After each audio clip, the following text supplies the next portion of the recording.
Seigneur, prions pour la parole d'aujourd'hui. Éternel Dieu Tout-Puissant, nous te disons un grand merci, Seigneur. Merci, nous connaissons ta grandeur parmi nous, Seigneur. Parce que toi, tu es Dieu. Et Dieu est nul n'est comparable à toi. Tu es le nom qui est élevé au-dessus de tous les noms. Et que tout genou fléchit, Seigneur. Voici, Éternel, ce peuple qui s'est avancé, Seigneur, dans ce lieu, Seigneur, pour écouter ta parole, Seigneur. Éternel Dieu Tout-Puissant, bénis ton peuple, Seigneur. Éternel, moi qui se tiens ici devant, Seigneur, que je ne sois utilisé comme un simple instrument. Mais Éternel, tout ce que je dirai dans ma bouche, Seigneur, ne soit que les ainsi dit l'Éternel, Seigneur. Utilise ma bouche, Seigneur, pour que je puisse parler à ton peuple, Seigneur. Éternel Dieu Tout-Puissant, et parmi nous, Seigneur, s'il y avait la mort, Seigneur, ressuscite, Seigneur, tout ce qui est en nous, Seigneur, au nom puissant de Jésus-Christ, Seigneur. Seigneur, donne la vie à ton peuple. Manifeste-toi aujourd'hui, Seigneur. Seigneur éternel, en sortant d'ici, Seigneur, toutes les personnes qui écouteront cette parole, Seigneur, apporte des témoignages, Seigneur, qui disent, Seigneur, que ta parole, Seigneur, m'a guéri. Ta parole m'a délivré. Ta parole m'a rendu libre, Seigneur, parce que toi, tu es Dieu. Éternel Dieu Tout-Puissant, Jésus-Christ a ouvert le livre des apôtres. Il a dit, l'Esprit de l'Éternel est sur moi. Il m'a oint pour annoncer la bonne nouvelle aux pauvres. Il m'a oint pour guérir toutes les maladies. Il m'a oint pour renvoyer libres les opprimés et délivrer tous les captifs. Seigneur, que ce soit le partage de ton peuple aujourd'hui. Au nom tout-puissant de notre Seigneur Jésus-Christ, j'ai ainsi prié et je dis Amen. Peuple de Dieu, d'abord, je commence par dire un grand merci. Un grand merci à mon Dieu, le Dieu que nous sommes ici présents. Vous ne venez pas en présence d'une personne, vous venez chercher la face de Dieu. Je dis un grand merci, Seigneur, pour la force et le souffle de vie qu'il m'a donné pour me tenir devant vous. Et je dis aussi un grand merci à notre apôtre, le visionnaire de l'église Victoire Centre Chrétien.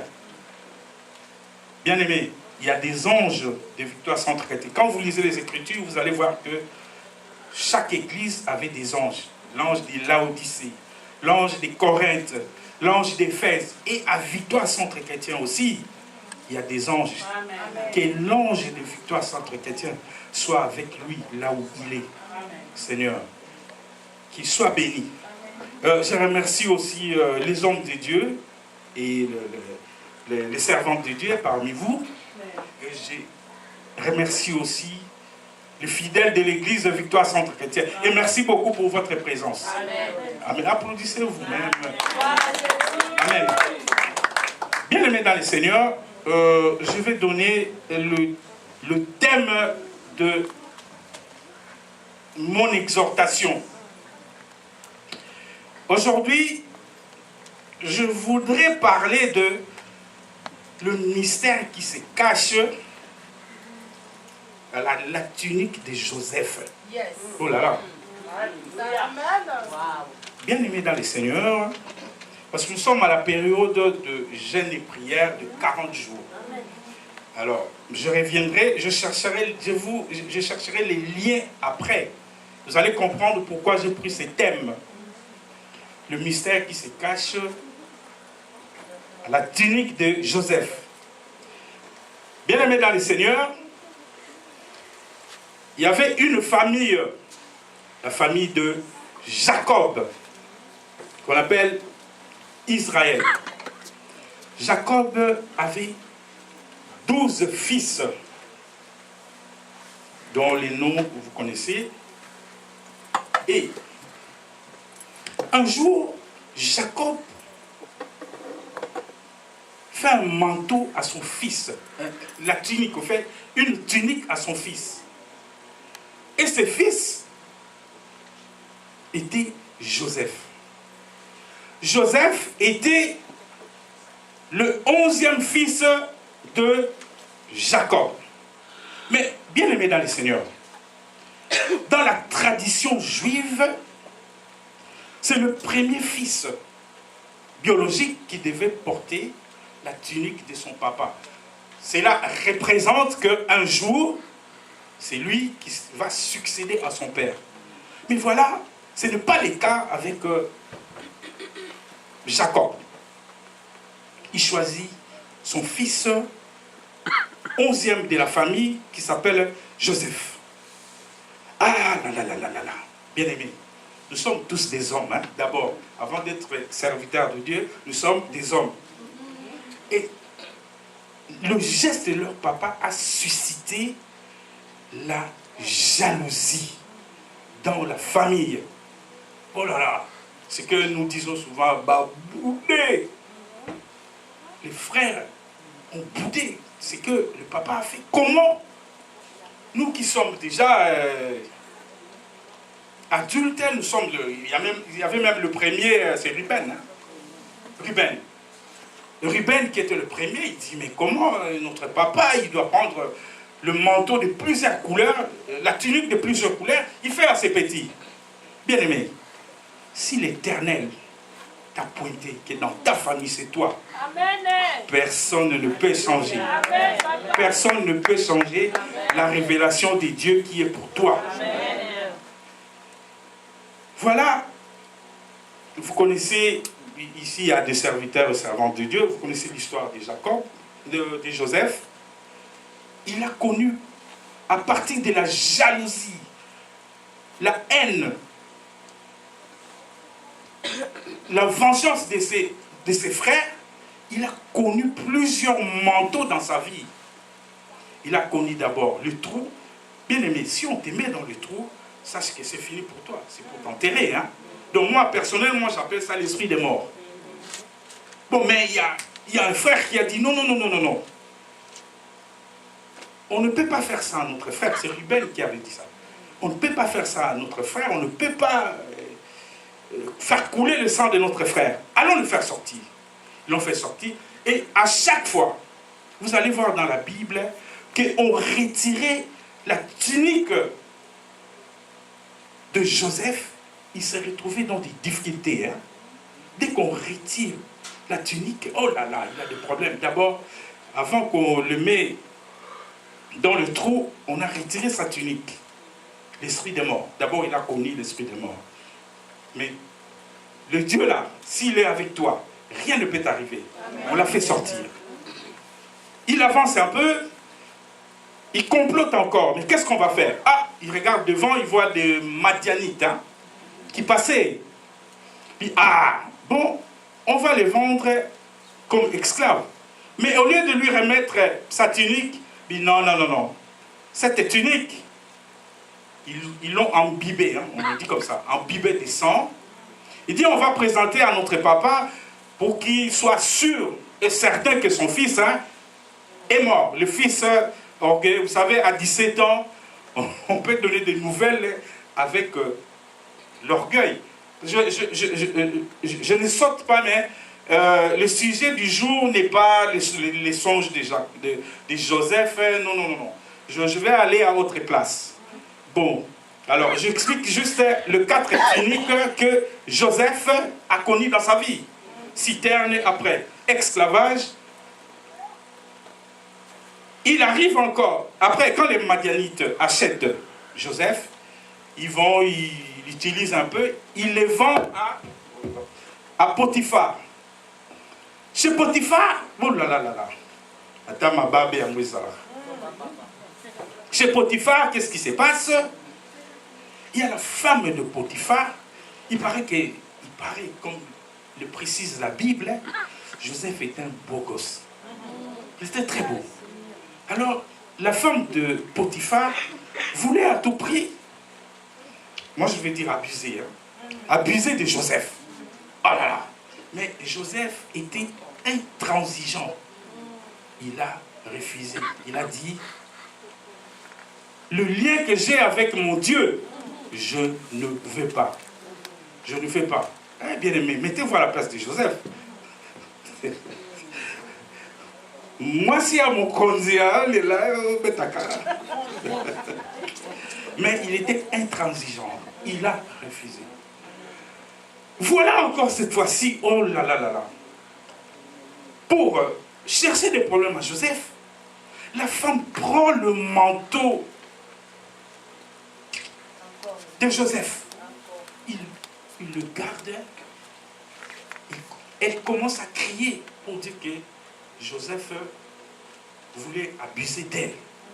Ah, voilà. Dès qu'on retire la tunique de Joseph, il y a des problèmes qui repartent à zéro. Il se retrouve en prison. Après la prison, la dernière tunique, on va en parler après. Mais bien aimé, quand je préparais l'exhortation, j'entends un esprit. J'écrivais, hein, oui, moi j'écris pour retenir. J'écrivais, mais l'esprit me dit, oui, écris, mais tu verras à la fin ce que tu as écrit, ce n'est pas la tunique de Joseph. Attarde-toi, je dis attarder, hein, parce qu'on va répondre, je regarde aussi le temps. Attarde-toi sur la jalousie de frère de Joseph. Bon, je vais commencer par lire les Écritures. On va prendre nos Bibles. Donc, Genèse 38, Genèse 37, du premier verset jusqu'au 4. On s'arrête là pour gagner un peu de temps. Bon, je vais lire. Genèse 37, du premier jusqu'au 4e verset. Oui, ça va. Au nom de Jésus. Jacob demeura dans le pays de Canaan où avait séjourné son père. Voici la postérité de Jacob. Joseph, âgé de 17 ans, faisait paître les troupeaux avec ses frères. Ses enfants étaient auprès de ses fils de Bila et de fils de Zilpa, femme de son père. Et Joseph rapporta à leur père leurs mauvais propos. Quoi? Israël aimait Joseph plus que tous ses fils, parce qu'il l'avait eu dans sa vieillesse, et il lui fit une tunique de plusieurs couleurs. Ses frères virent que leur père l'aimait plus que tous, et ils le prirent en haine. Ils ne pouvaient lui parler avec amitié. Amen. Merci beaucoup, Maman Betty. Bien-aimés dans le Seigneur, je vais m'attarder sur la jalousie, la haine, l'animosité, des rancœurs et la vengeance, et qui mène souvent à la mort. Donc on veut venger quelqu'un pour vraiment l'étouffer, finir, on n'en parle plus. Bien-aimés dans le Seigneur, je voudrais parler de la société actuelle. Vous savez, dans nos vies, nous fréquentons souvent 4 endroits dans la société actuelle. C'est la famille, le travail, l'école et l'église. Bien-aimé, le matin, avant de sortir de chez toi à la maison, bien-aimé, j'avais un conseil à donner. Vous savez, nous avons l'habitude presque de tous le matin, tu te réveilles. Les gens ordonnés, les gens qui ont vraiment de l'ordre, ils préparent tout un jour avant. Le soir, ils disent, mais comment je vais m'habiller demain? Ils choisissent déjà les femmes robe, boubou ou tailleur comme la reine d'Angleterre. Ils choisissent des chaussures assorties. Il y a des gens, ils mettent sur le lit, hein, ils mettent sur le matelas, ils regardent les chaussures à côté, ils commencent à comparer. Oui, la couleur est assortie. Et bien voilà. Et les hommes aussi, cravate, costard, George, tout. On se prépare pour sortir. Amen. Bien-aimé, le matériel nourrit le corps. Mais bien-aimé, n'oubliez pas quelque chose de très important. Avant de sortir de la porte de ta maison, je souhaite que tout le monde ici présent achète des maisons. Avant de franchir, avant de sortir de ta maison, prends tes genoux, mets par terre. Mets par terre, prie Dieu. Pourquoi tu vas prier Dieu? Qu'il te protège, qu'il protège ta journée. Qu'il te garde. Qu'il ne t'arrive rien durant cette journée. Pourquoi j'ai dit ça? Voilà un jeune garçon de 17 ans, seulement pour l'habillement. Hein?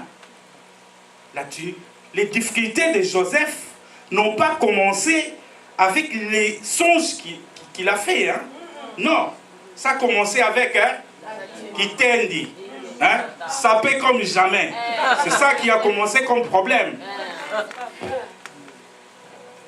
Bien aimé, quand maman Gisèle, maman, que Dieu te bénisse, quand elle était là, elle a donné un verset que moi aussi j'ai écrit ça. J'ai dit, waouh! C'est pour ça que j'ai même crié Amen. C'est sur le papier, hein? Ce n'est même pas dans la Bible. Hein? Non, ciao, Tom Soussou.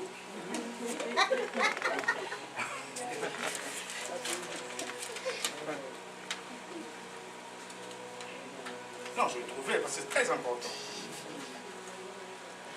Maman Gisèle a dit ici, hein, soyez sobres, veillez. C'est dans le livre de 1 Pierre 5, 8. J'ai écrit ça sur le papier. Quand elle a dit ça, je dis, ouais, c'est la communication de l'esprit. Elle devait modérer, on ne s'est pas appelé. Et moi, je devais exhorter, et voilà. On utilise le même verset. Zambaku Misama, que Dieu soit béni. Amen. C'est 1 Pierre 5 au verset 8. Soyez sobres, veillez.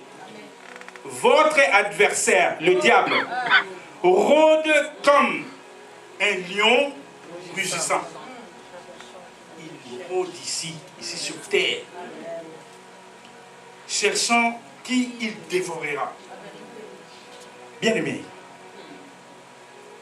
celui qui a prié avant de sortir de sa maison, rien ne peut l'arriver. Amen. Sur ton chemin, sur le chemin que tu vas utiliser pour aller au travail, à l'école ou à l'église, le fait que tu as une protection de Dieu, rien ne peut t'arriver. Même sur le chemin, s'il y avait quelqu'un animé de mauvaises intentions pour te faire du mal, Dieu va changer sa destination pour que toi tu passes. Amen. C'est pour cela que la prière est très très importante avant de quitter sa maison. N'oubliez jamais, je parle aux chrétiens et non des crétins. Yes. Prie d'abord avant de sortir de ta maison. J'avais un exemple, non pas un exemple, c'est un témoignage d'une femme qui résidait ici en Belgique. Elle a fait plus ou moins 10 ans de vie. Elle a dit, je vais me rendre dans mon pays, le Congo, précisément à Kinshasa. Je vais aller visiter la famille. Il y a tellement longtemps, je n'ai pas vu ma famille, père, maman, papa, maman et mes soeurs. Eh bien, elle s'est équipée. Je parle toujours de l'accoutrement. Parce que Joseph, s'il a connu de problèmes, c'est à cause de l'accoutrement, la tunique qui tendit. Eh bien, la dame s'achète une voiture ici, petite voiture bien customée, ça achète des habits, bien parfumés, bien coiffés. Elle voyage pour le Congo. Elle est partie habiter dans une commune que je ne sais même pas quelle commune elle habitait, selon les témoignages. Et qu'est-ce qui se passe? Je suis désolé au moment que dans le quartier où elle habitait, les hommes de ces quartiers, je n'ai rien dit. Cela a suscité la jalousie dans le quartier. Voilà. Mais la dame, hein, je vous garantis, elle ne priait même pas. Elle était des femmes, dimanche, oh, je vais aller à l'église à Noël. Et puis, oh, bonne année, je vais aller à l'église. Mais ce n'est pas une dame qui fréquentait les églises. Voilà, bien aimé. Quand l'habillement, l'accoutrement de cette femme a suscité la jalousie dans les quartiers, il y a une des dames. Je pense que la dame là avait même eu son mari avec des gris clients. Elle a dit non, non, non, non. Je vois que moi, je suis allé Pemba, hein? Comment mon homme commence à se tourner pour regarder cette dame?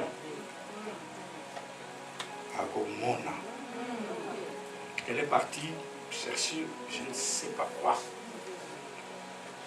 Et quelques jours après, la dame se retrouve avec une maladie communément appelée Mbazou. Il y a le pied qui est en conflit. Et la dame était obligée d'accourter son séjour à Kinshasa. Parce qu'on ne peut pas, là-bas, je ne sais pas si le soin n'est pas, comment dire, adéquat. Alors, elle était obligée de revenir ici en Belgique. Elle est venue ici en Belgique, elle est partie à l'hôpital ici à Bruxelles.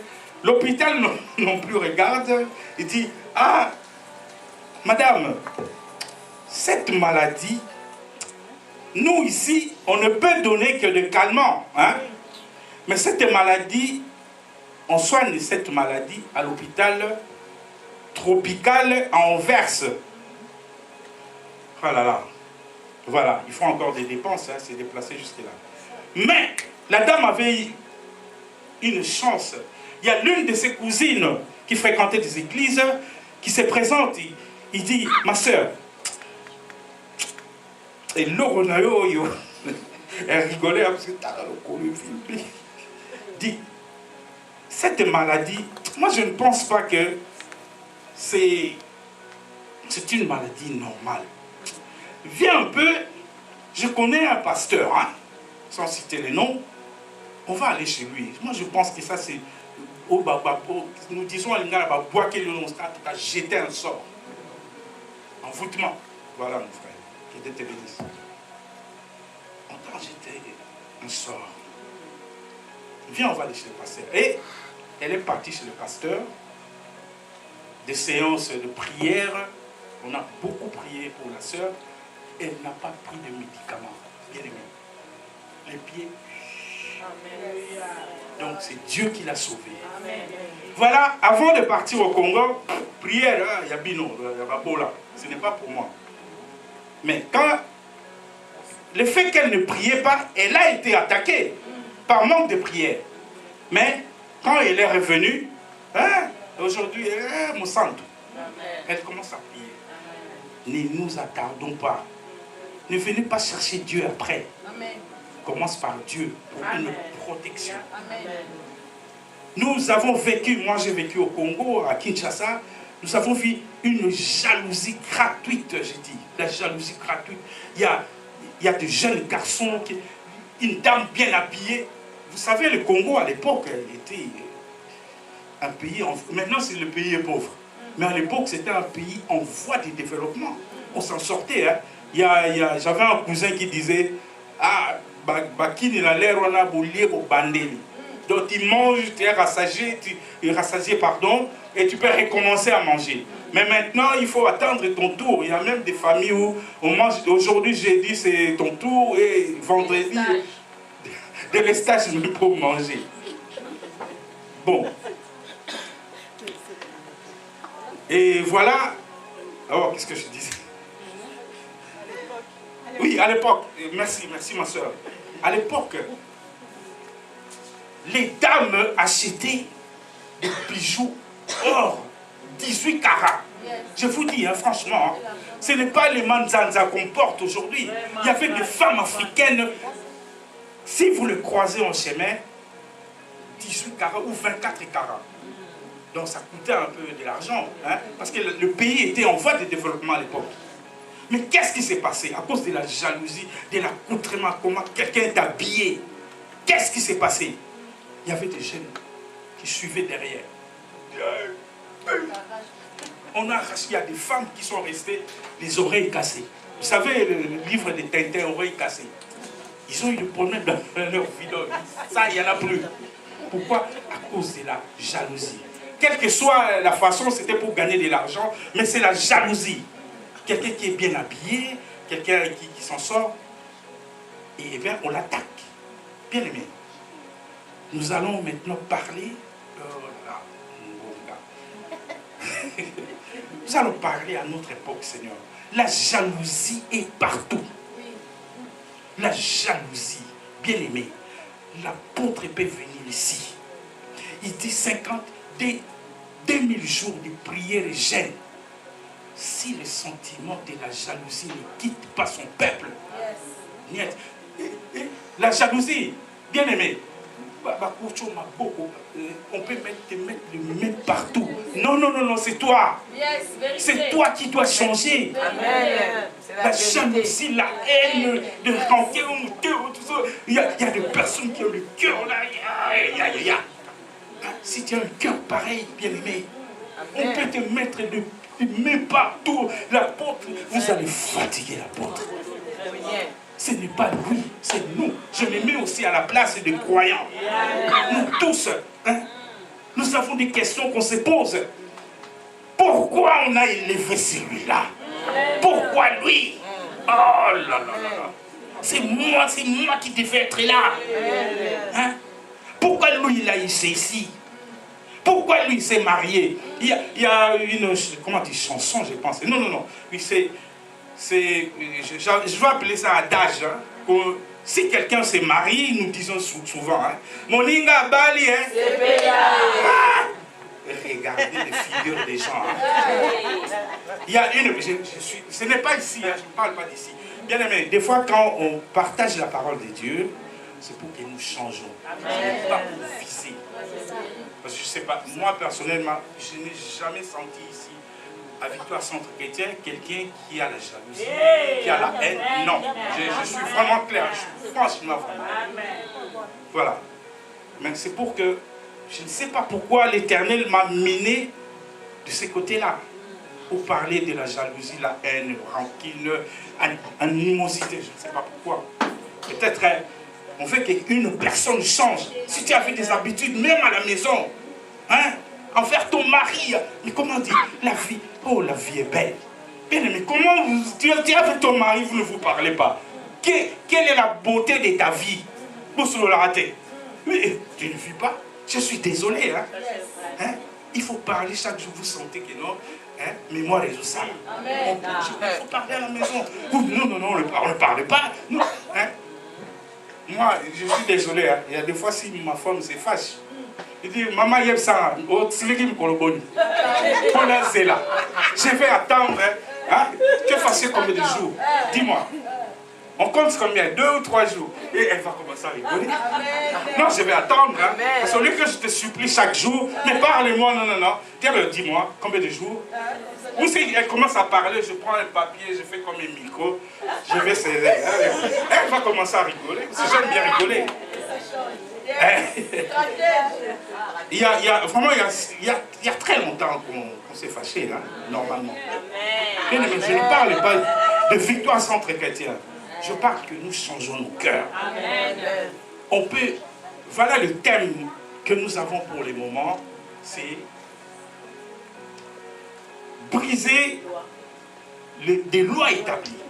Mais bien aimé, dans ces lois établies, si nous avons des rancœurs dans nos cœurs, si nous avons la jalousie, si nous avons des haines, si nous avons l'animosité, bien aimé, on va fatiguer notre apôtre. On va les fatiguer en sortant d'ici quand même une personne. Vous savez, dans chaque ville que Jésus entrait, moi je me dis, il y avait la foule, on dit 2000, 3000 personnes. Mais je ne comprends pas, il est écrit toujours dans la Bible qu'il y avait une personne qui était guérie ou qui était délivrée. Bien aimé, que cette personne ne soit que toi. Prends la place de cette personne qui sera guérie ou délivrée. ou qui sera libre aujourd'hui, prends cette place aujourd'hui, Seigneur. Que cette parole s'attache à nous. J'ai beaucoup préparé, mais vu le temps, je ne peux pas abuser. Ça, c'est je voulais parler de la jalousie, l'animosité. Il y a même un livre d'un serviteur de Dieu qui a écrit, bien aimé, quand une révélation est donnée, vous regardez ou à la télé, ou n'importe où, même dans la Bible, si vous regardez une révélation, on a annoncé, c'est pour tout le monde. Ne dites pas, c'est pour l'autre. Non, non, non, non, c'est donné à tout le monde. Bien aimé, il y a un serviteur de Dieu qui a dit, la jalousie peut... quel était le mot? J'ai oublié le mot. Hein, pardon, peut aveugler. La jalousie peut aveugler quelqu'un. Hein, tu es tellement jaloux ou jalouse, on peut t'enseigner tout. On peut tout, on peut même, non, toi pour ta jalousie, mets-toi là, Neven, tri Neven, 40 jours. Mais non, si tu es aveuglé par ta jalousie, rien ne va changer. Rien ne va changer. Donc, ne cherchons pas à fatiguer notre apôtre. Il est là. Il y a un verset biblique, je pense, papa, on en a déjà discuté avec lui, que le peuple d'Israël était dans la détresse. Ils invoquaient l'Éternel et l'Éternel envoya et la parole les guérit. À part la parole de son serviteur, il n'y a rien qui peut guérir. Le Dieu que nous prions n'est pas dans des murmures. Il est dans sa parole. Amen. Le Dieu que nous prions, il n'est pas dans... Le Dieu que nous prions n'est pas dans la jalousie. Il est dans sa parole. Amen. Le Dieu que nous prions, il n'est pas dans les inquiétudes dans la vie. Il est dans sa parole. Amen. Le Dieu que nous prions, nous allons chercher tout ce qu'il y a comme qualificatif. À la fin, vous allez trouver que Dieu, il se trouve que dans sa parole. Vérité. Je vois des gens suivre la porte, l'apôtre, on n'est pas ici, hein. Suivre les hommes de Dieu, mais on vient de prêcher 45 minutes, 1 heure du temps. C'est cette parole-là qui peut te délivrer. Ce n'est pas qu'on te met la tête, on va... Ça n'est pas. Tu viens d'acheter tes fringues, la veste. Je ne parle pas d'ici. Hein. Le pasteur va mettre de l'huile d'olive ici, tu mets partout. Ta veste, il y a même des gens au prix pour lui qui m'ont déjà regretté. C'est la vérité. Hein. Mais non, ce n'est pas ça qui délivre. C'est la parole. La Bible nous dit, la parole de Dieu, c'est la prophétie par excellence. Quand on prêche la parole, prends cette parole. Amen. Va le mettre en pratique chez toi. Ne suive pas comment ça. Non, non, non, c'est la parole. Bien aimé, enlevons la haine, la jalousie, l'animosité, l'esprit de la vengeance. J'allais continuer, mais l'heure, je ne saurais même pas parler. Continuer sur Joseph. À la fin, bien aimé, je vais terminer par là.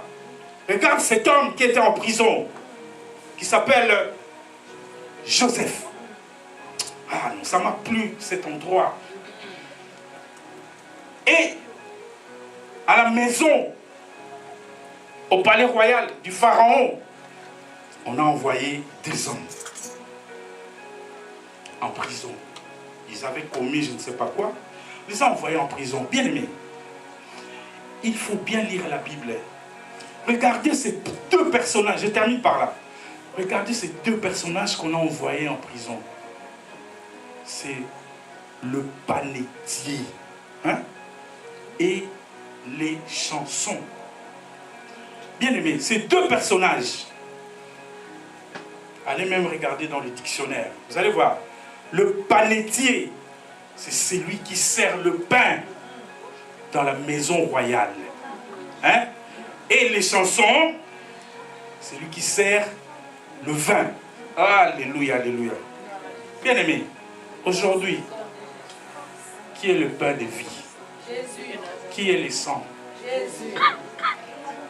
Quand j'ai lu ça, je dis, donc le Christ lui-même en personne, il a visité Joseph. Amen.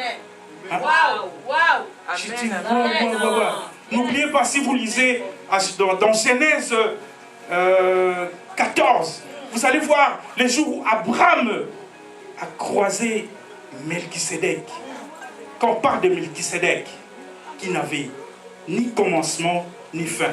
Qui n'a ni commencement ni fin? Jésus. Qui avait ni père ni mère. Jésus. Qui a ni père ni mère? Jésus. Amen. Bien-aimé, qu'est-ce que Melchisédek, quand Abraham a donné la dîme de dîmes, qu'est-ce que Melchisédek a donné à Abraham? Le pain et le vin. Lisez la Bible et vous allez voir. Bien-aimé, quand j'ai compris cela, je dis, si, je vais conclure par là, si Dieu t'a choisi, il a mis une couronne sur ta tête, bien-aimé, sachez, ou une tunique en toi, Amen. une protection. Amen. C'est un boucamable, un locamable, un emboucamable. Donc rien, personne ne peut t'arracher ta couronne qui est sur ta tête. Ni la tunique qui est en toi. Personne. Mais confie-toi dans l'éternel. Marche dans la crainte de l'éternel. Enlève l'animosité, la haine, la jalousie. Enlève. C'est ça qui détruit le peuple de Dieu. Faute de temps, nous devons aussi respecter les temps. Que Dieu vous bénisse. Je vais passer le micro à Maman Christine pour la prière du jour. Amen.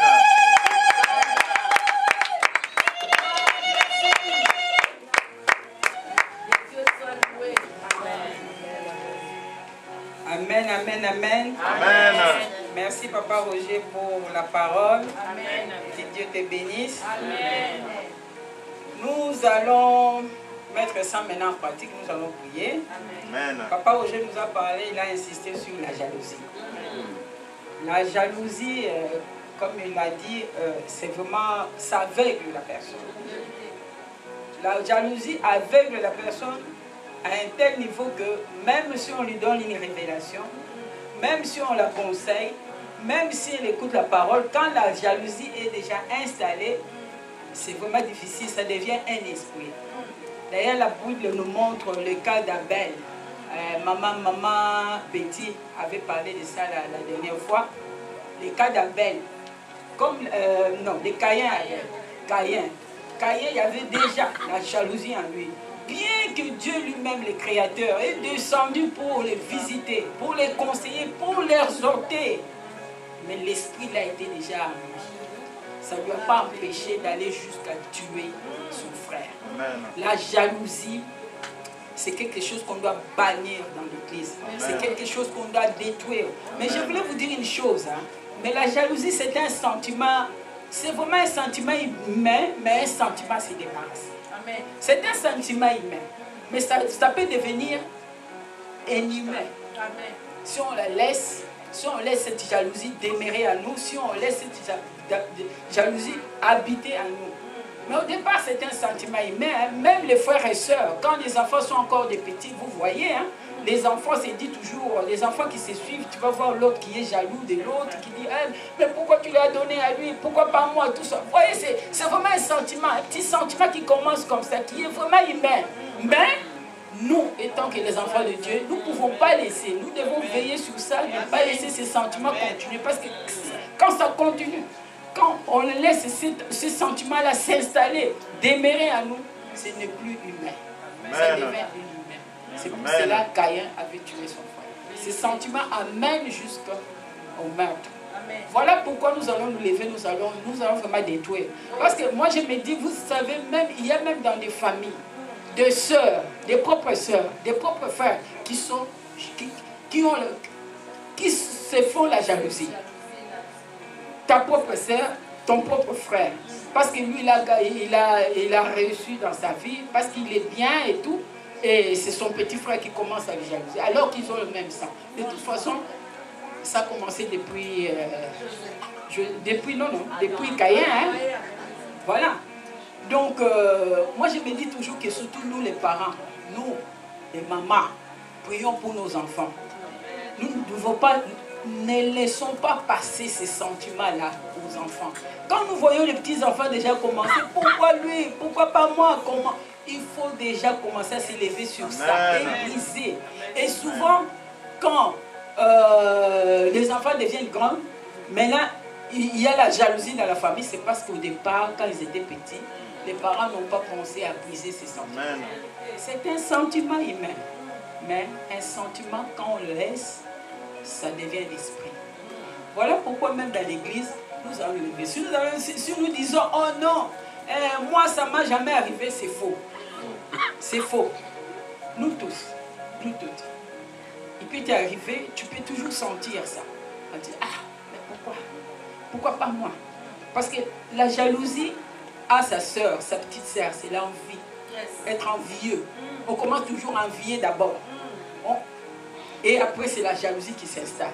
Ce sont des choses qui sont naturelles, qui sont humaines. Mais nous ne devons pas les laisser. Parce que si nous laissons ces choses en nous, ça grandit et c'est l'esprit qui s'installe. Les démons là de la jalousie s'installent et ça devient difficile de déloger. On peut prier comme papa l'a dit, on peut prier, on peut faire tout. Ça devient difficile.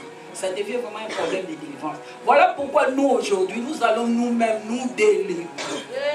Chaque personne va se faire son auto-délivrance. C'est dire que non, moi je ne ressens pas pour quelqu'un, c'est faux. Ne nous cachons pas la vérité. Disons des choses vraies. Il y a toujours un petit soupçon là, un petit sentiment là en nous. Alors nous allons nous faire nous-mêmes une auto-délivrance aujourd'hui. Lève-nous, peuple de Dieu. Nous allons entrer en prière. Alléluia. Amen.